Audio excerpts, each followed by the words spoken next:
guys! Welcome back sa aking YouTube channel!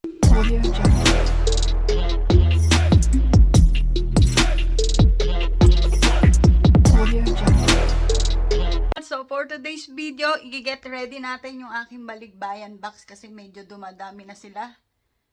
So sana may available ng balikbayan box kay kabayan.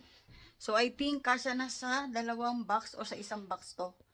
So every year, nagsasend ako ng balikbayan box para sa mga pamangkin ko at sa pamilya ko. Aww.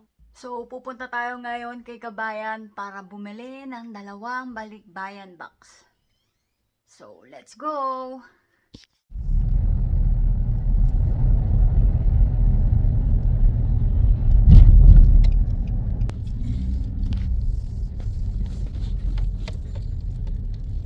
Magkano po?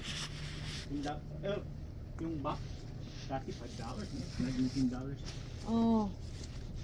Tapos wala nang ano, no? Wala nang free.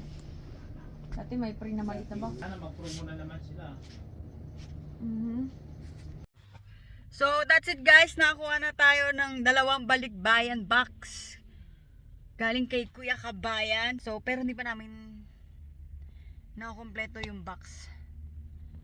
So mamaya pagdating sa bahay, aayusin na natin yan. So sayang wala na yung promo ng Yumak na may free maliit na box. So every box may free maliit na box, di ba? Last year? So Yes, not anymore. yun, sayang malaki rin sana yung malalaman ng box na yun. So see you sa bahay. It's okay. So, we're back na sa bahay at ayan, nag-start na kaming lagyan ng masking tape or dante yung ilalim ng ating balikbayan box. So, kailangan punuin yan para secured na hindi mabuslo or para hindi madaling buksan. At ayan, papakita ko sa inyo kung ano yung mga nabili namin. So, lahat naman yan is sale lang namin nabili. So, mostly laman ng balikbayan box ko is puro pambata para sa mga pamangkin ko. Lahat yan is galing sa clearance. And ayan, more chocolates. Hindi mawawala ang chocolate sa balikbayan box natin. And yung iba dyan is gamit din sa school. Siyempre, hindi rin mawawala yung mga laruan. Kahit binili ng mga nanay nila, wag ng laruan. Pero sabi ko, minsan lang sila maging bata. And alam nyo ba na malaking talent din yung salangsang ng balikbayan box kung paano mo mapagkakasya lahat ng binili mo sa balikbayan box. At kailangan sa paglagay ng mga item mo sa balikbayan box ay walang space. Kailangan occupied lahat ng space para just in case na ibalibag nila, hindi masisira yung item mo sa loob ng balikbayan box. Pero for sure, hindi naman nila gagawin yun.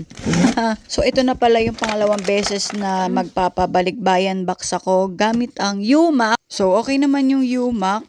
Safe naman na deliver lahat, kompleto, walang kulang. Medyo na-delay nga lang dahil inabot ng holiday, but it's fine. Ang importante, parating ng safe at kompleto yung aking balikbayan box. At ayan, kakadaldal ko, malapit na palang mapuno yung ating unang balikbayan box.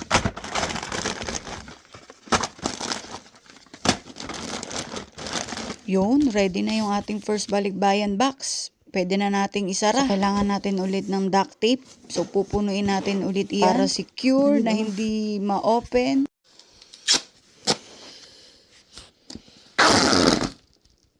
Down.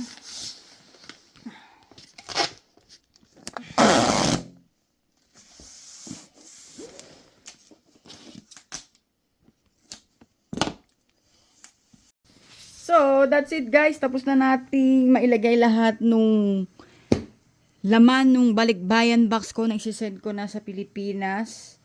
Ayan, naka-tape na. So, hindi ko na blinag tong isang box para hindi nila makita kung ano yung laman. Para may surprise. Kasi mapapanood nila tong video na to. So, they are ready. May name na kung saan. Hindi ko lang pwede ipakita dahil mahirap na. So, tara, let's send this my balikbayan box. Yeah. So, we're here na kay Kabayan to send this box. So, Dalawang beses na delay. No, lagyan ko yan ang sticker.